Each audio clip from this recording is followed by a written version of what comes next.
and welcome back to the Kimberly Hoyt podcast. Thank you guys for joining us today. Today, I have my friend Tim Davis joining us from Kentucky. And today, we're going to talk about his real estate investing journey, where he's come from, how he got into this, and just a little bit about life. So, Tim, thank you so much for joining us today. Thanks for having me. Absolutely. All right, Tim. Tell me about your journey into real estate investing. What were you doing before you got into real estate investing? How long have you been in the mix, I guess? And what is your investment strategy at this point? Well, I started hearing about rental properties and real estate from a dorm parent that I had at the School for the Blind a long time ago. And he's kind of, inspired me. He's the broker today, and we still talk, and he owned properties and was just working hard to start his own real estate company and all that kind of stuff. And I just loved listening to him talk about it, found it interesting. So I'm like, man, one of these days I'm going to do that. I always thought that renting was a waste of time and paying somebody else's bills. And then I want to buy, and then I also want to rent so somebody else can pay mine. Right. I bought my first personal residence, and I was probably 21, 22 years old. Okay. Then I used it with some creative finagling to buy another house in Louisville, which at the time my girlfriend lived in, and then the plan was later on to rent it out as well. I ended up moving from where I was to where I am now, Owensboro, Kentucky. And found, I'm self-employed. So then I started, looking for more property. Picked up my first actual rental house in about 10 years ago. Okay. I've had it since, had the same tenants in it the entire time. Oh, nice. Well, actually, that was my second. I had a home back in 2008 when everything kind of blew up because I bought a bigger home for my family, and it wasn't selling. So I was like, man, like having two mortgages is rough. So I'm going to put it up for rent. Let's just see what happens. So I put a sign in the yard and rented it within 24 hours. Oh man, nice. And had them guys for 12 years. Wow. Before I sold that property. So I've always kind of taken an approach that, like, if I wouldn't live in it, I won't rent it to somebody. And then I take care of them. If something's wrong, I fix it. Just try to be a good landlord. Probably don't make as much as some of them, but I sleep good at night. Right. Which is more important, right? Absolutely. And so then I just decided, my son he's 19 now. We did our first total fix and flip. He was 17. I was like, he's getting older. He's going to know how to fix things and do stuff. And he lifts weights for Team USA. So I'm like, that's expensive. So maybe this can have a multi-purpose thing. We can grow something. We can help fund all this travel that we do internationally. And he can learn, how to do stuff. So when he's a little older and has his own place, he knows how to do it. So we got our first property. I usually look for the ones that nobody else wants. Right. Down to the bones, all the way to the studs, and redo everything. So we're on our third fix and flip now, which we're going to hold as our very first short-term rental. Oh, nice. Okay, cool. Awesome. All right. So there's lots of things, lots of nuggets in there that I want to kind of pick at. So I appreciate that you have such a heart for service and like even though someone's renting a house from you, you want to make sure you're serving them well, right? That is a mutually beneficial relationship, and keeping them happy is essential for you continuing to, have good tenants in there. And so I just wanted to point that out, that I appreciate that, and shows a lot to your character. I love also that as your son's growing older and you want to pass on these skills and help him to grow into his own, right, and be able to care for his family. So you guys, he's 19, you Yeah. guys are on your third flip. How has that been working with him? And what growth have you seen in him over that time? I mean, everything has its ups and downs. I love being able to work with him, um, every day. But also sometimes you butt heads because you spend so much time together. So I'm also his Right. coach with his weightlifting. So we get up, go to work together, come back to the gym, train, and rinse, repeat, day in and day out. So Hmm. sometimes for him, he's like, I've had enough of this guy. And sometimes for me, it's like, because I'm dad, and it's a struggle too. But overall, I love it. I wouldn't do anything different. Um, my daughter used to do some stuff with us. She was a school teacher Hmm. for a little, moved, and now is actually getting her real estate license, taking her test on Thursday. So wish her good Oh, luck. nice. That's awesome. Oh, yeah. But so having that, finding that balance, um, for me, where I'm dad, but I'm also boss. So Hmm. you want to give a little more leeway and when to be hard and when not. And then for him, with me being dad and then me being boss, it's a balance that he has to do as well. So like it's had its ups and downs, but overall it's I love it. Sure, I can see that being a struggle and a challenge for sure. I can relate a smidgen because I'm homeschooling my oldest at this point, and yeah, I am my mom and my teacher. Where am I right now? So I can definitely relate to that. Okay, and let's rewind back a little bit also.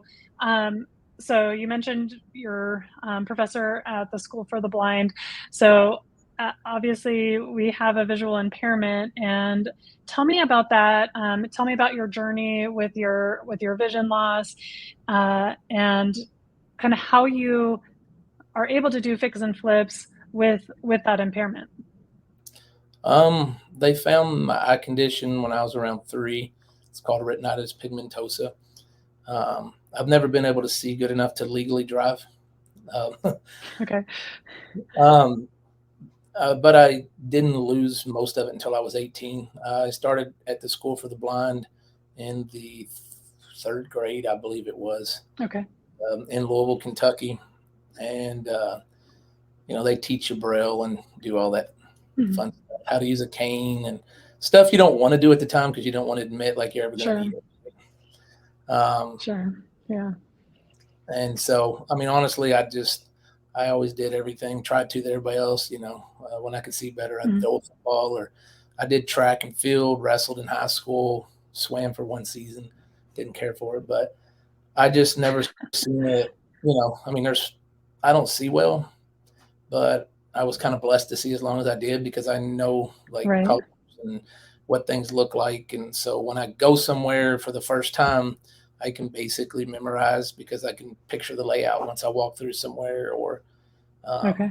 stuff like that. And there's people that can't see and hear or can't move or do whatever. It's a lot worse than what I've got it. Um, Right. but just, I guess, get used to it and just go with it. Right. So, I mean, and I think your attitude is probably the biggest thing, right? You could have been, "Oh, poor me. Why is this happening to me?" But you didn't. You just kind of rolled with it, and um, you're using that as best you can to your advantage, probably in some cases. Those other senses probably enhance, right? And your outlook, and even thinking that there's other people who are worse off than you, is such a testament again to your character and why you have been so successful in life and all of that. So tell me how are you managing fix and flips with your visual impairment, and how does that process work? How do you get about finishing a house uh, in that area? I got a great realtor here in town that I work Hmm. with. Um, Usually I find things because I watch the MLS every day or whatever, and I'm like, hey, I want to look at Hmm. this. Like the one we're on now, I saw it at 9 o'clock at night. I shot him a text, and he's like, all right, I'll get us in tomorrow. So we was in at like 8 in the morning, put an Uh-huh. offer in, you know, but like I'll find something that sounds good. I'll send it to him or to my son and be like, hey, how does this Hmm. look? What do we need? That kind of thing. And then Okay. we go look at it. And so like when we go look at it, my realtor and my son will tell me this or that, and I'll walk around and I kind of Hmm. feel things. Um, I'll touch everything, which is some of these houses is probably not a good thing, but like, I'll touch the walls, I walk through the floors to see which way they're Hmm. sloping, what we need to do. Um, if the plaster's all cracked up, or if it's drywall, check the piping, uh, Hmm. and then make my decisions from there. And then when I buy one, I walk through it a few times and just kind of most of the stuff I tear out a wall or do something, move it around to make it, open or feel bigger. Hmm. Usually, Hmm. smaller homes or whatever. And so Hmm. I go through it, just kind of walk things out so I know the measurements and the layout, and then I figure out how I Hmm. want to do it. And then in order to get it to a blueprint for permits, I will build because I have a hard time getting from what's in my head to something Sure. somebody understands. You know what I mean? Because in my Sure. head, Sure. in my head, like I know what things look like, so I have my layout. So I will get my Legos from when I was a kid, and I will build my blueprint with Legos, and that way Okay. my son is not, he has to see it. My daughter's the same way, Right. um, but me, I can just do it in my head. And so I put Sure. it in a format where they can understand it, and then they'll make the blueprint on an app or whatever, and we print it off to, you know, submit it for permits and that kind of thing. So That's awesome. I do it. Yeah, I love it. So, I mean, I think that's kind of where your superpower comes into play, right? Like you're seeing a lot more things than we can with our eyes because we're not attuned to that. So you talked about like feeling the slope of the floors, and being able to be more intuitive, I think, and then being able to create that image in your head and under, understanding what things need to move, where walls need to change, and then being able to transform that into something that those of us with sight can see, your son, and be able to create that process is so fascinating. And I love the teamwork aspect, right? You have such a great team behind you supporting you, the real estate agent, your son, who are giving you all the information that you need, that then you can go make a decision. Is this the right house for us? What can I where can I see this going, and what can I change the layout to make this property work and flow and be better. I think that's just such an incredible gift that you have to pull all that together. And so, how long have you been working with that real estate agent? Um, he at his time he had a partner, which is they're both still friends of mine, but they sold me my first house probably 10 years ago. Okay. And Okay. so, Awesome. we just stayed in touch. And anytime I'm buying or selling, like with the MLS, I use him. And like Okay. he's just a great guy. And his name's Tim as well, Tim Merkley. Oh, nice. It's funny because when we go to closings, my son is Timothy Jr. and there's Tim, so there's three Tims. They get we Oh, all right. but Tim cubed. All right, I love it. Nice. Okay, so tell me, okay, so you've done some fix and flips, you have some rentals, you're getting ready to get a short-term rental up and running, that one that you're on right now. Like, where do you see your real estate investing journey going? Like, what are you wanting to create? big goals with this? I've got a couple, and I've always been like the mindset you have to have goals like short term through long term. Even with my son Sure. and daughter, I'm like, tell me what your 3 month, 6 month, 12 month, 3 year, 5 year, whatever, like 10 year, set something, and Hmm. I'm behind on my life goals. Um, that's what divorce and college for your kids and everything does. But um, my first goal, I want 20 properties and at least a net worth of $1 million. And so that's what Okay. I'm working towards. I have 3 properties right now, not counting my personal residence. And I'm talking to somebody hoping to add 10. That's not a guarantee yet, but working on it. Sure. I I want to get. I love the Gator because I want to get loan and EMD and doing some of Hmm. that stuff Hmm. eventually. I love working with kids and my son's friends and different things. And whenever I have an opportunity, I'll give them a job to make money and teach them something. If I can. Uh-huh. But I'd like to get to a point where I can go to them and give them a different path other than what they cram down their throat at Mm. school. Talking about you got to go to Yeah. college to be somebody. I want to get to a Right. point I know enough where I can go with them and make deals and get them involved, Hmm. teach them like, hey, there's other options and they're better options where you can own your time. Um, Hmm. Ultimately, that's what I would like to do with them as we grow, and then help my I love son it. grow, get his own portfolio instead of just working for me. Hmm. Maybe run things for me. At the more Right. he learns and um, expand into other stuff as well. So that's what I'd like to do. You know, and then Okay. get as many doors as possible and businesses and whatever. Right.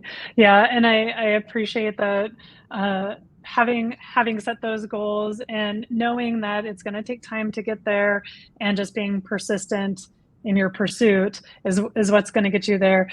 You mentioned the kids and, you kind of mentioned it earlier, and I wanna go back to, your son who is on Team USA for weightlifting. So has that been a journey that he's been on for a long time? Is that how did you guys get into that? And I guess start with that. How did you guys get into that? Into the weightlifting. Well, Uh-huh. my daughter used to play soccer since she was just a little kid, and played high school and had a high school coach that basically ruined her passion for soccer.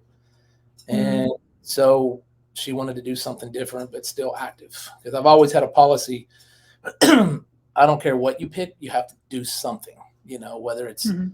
soccer, baseball, softball, whatever, Mhm. karate, which they've done them all. Mhm. You have to be active, at least something, Yeah. um, Yeah. work to better yourself. Well, we found CrossFit. And so she wanted to try it. We heard it was challenging. So we started doing it together Uh-huh. and learned how to do Olympic lifting ourselves for the first time. And then with her having a little brother, which was Timothy at the time, there wasn't nowhere for kids to train. And so my daughter's like, hey, let's open a gym for kids. So we cleaned out the garage, threw up some lime green paint. She drew a logo and became the youngest CrossFit affiliate in, America at the Oh, time. that's awesome.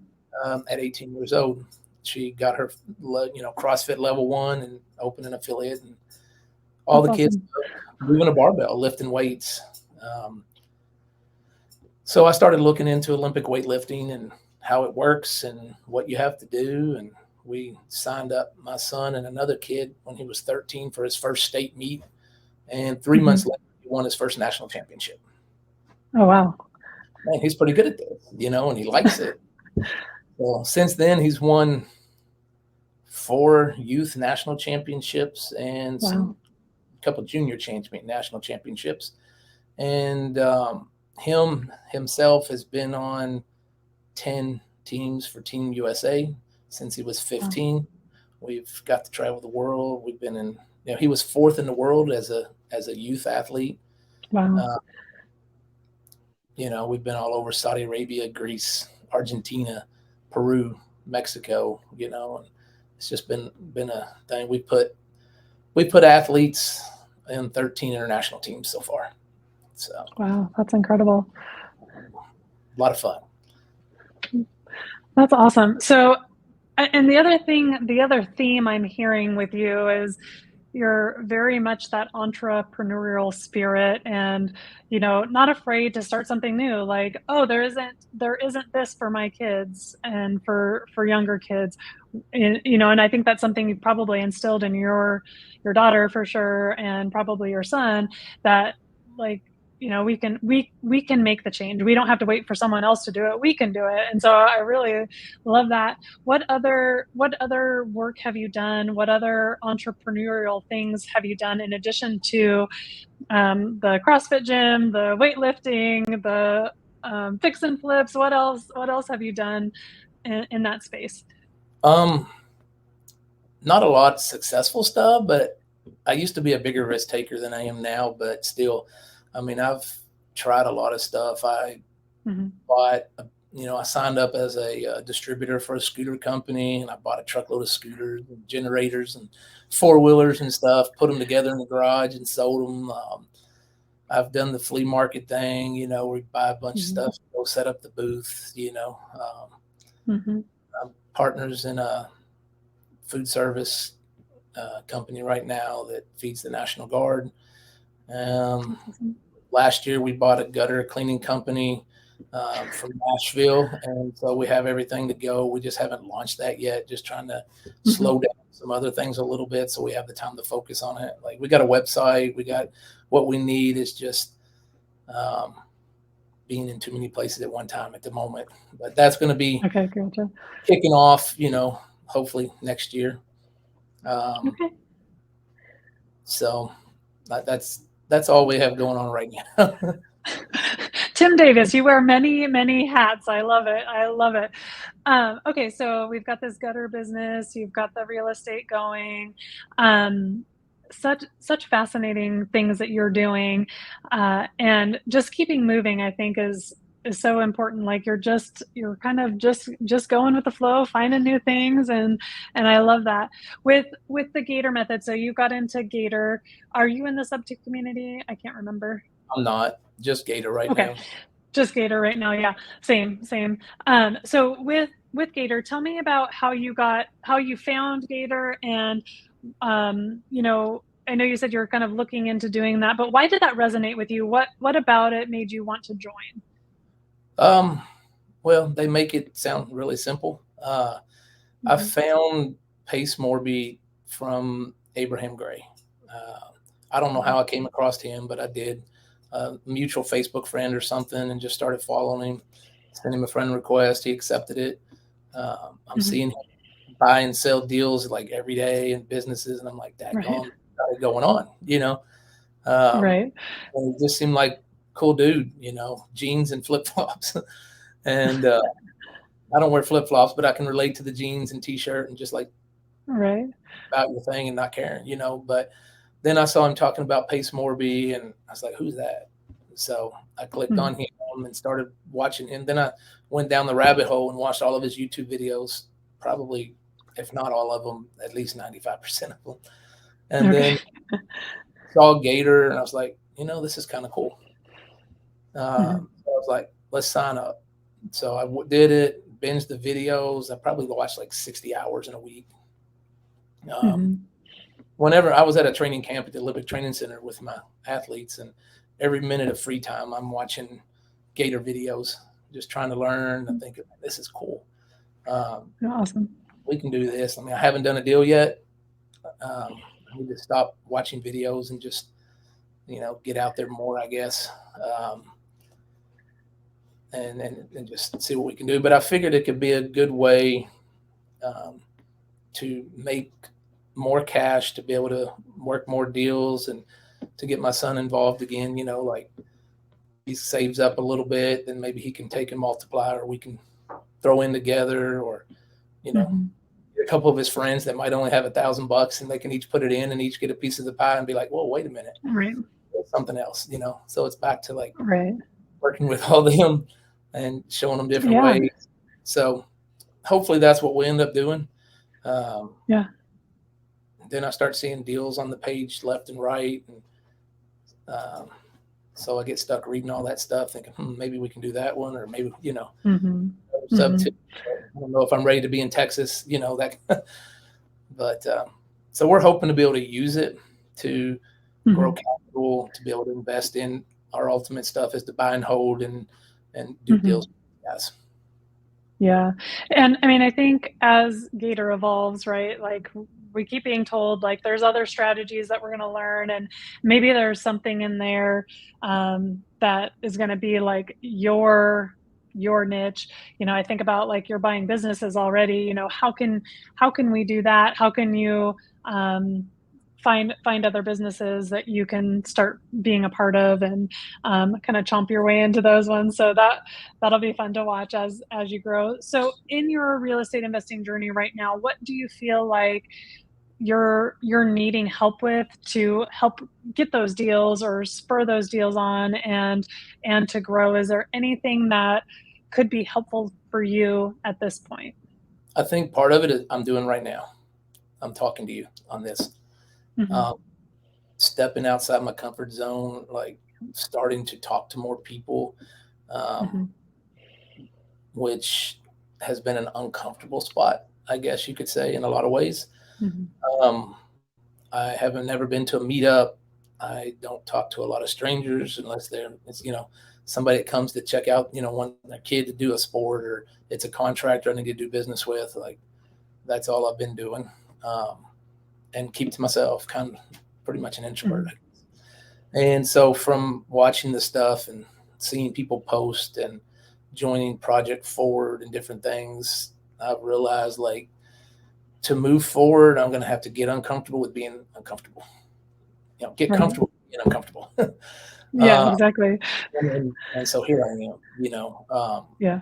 I'm going to have to get out there and talk to more people if I'm going to find more Hmm. deals, find people to work with, and I'm going to have to trust people and do deals with people and talk. Um, Yeah. so I guess that's probably going to be my biggest thing to work on. Yeah, awesome.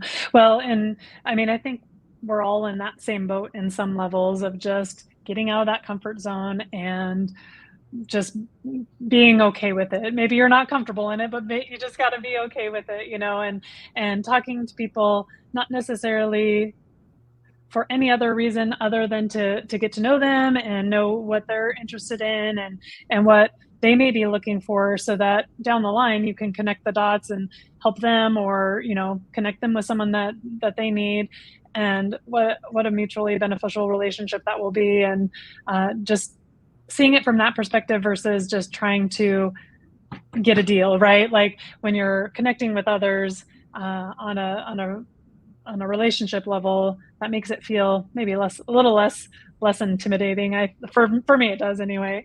So, well, Tim, thank you so much for joining me today and sharing about your journey and how far you've come, and all. I'm excited to watch you grow and in this journey, and I am here to support you along the way. So please reach out if there's anything I can do for you. But thank you so much for joining us. If anyone wants to find you on social media, where can we find you? Where can we connect with you? Coach Blind Dude on Instagram. Okay, And, I love it. um, Tim Davis on Facebook, and then Tim Davis Senior on YouTube. Okay, fantastic. All right, so everyone go out and follow him, subscribe to that YouTube channel. Let's get him uncomfortable, blow it up, get him going so we can see more of Tim. Thank you so much for joining us today. I really appreciate you. This has been fun. Thanks.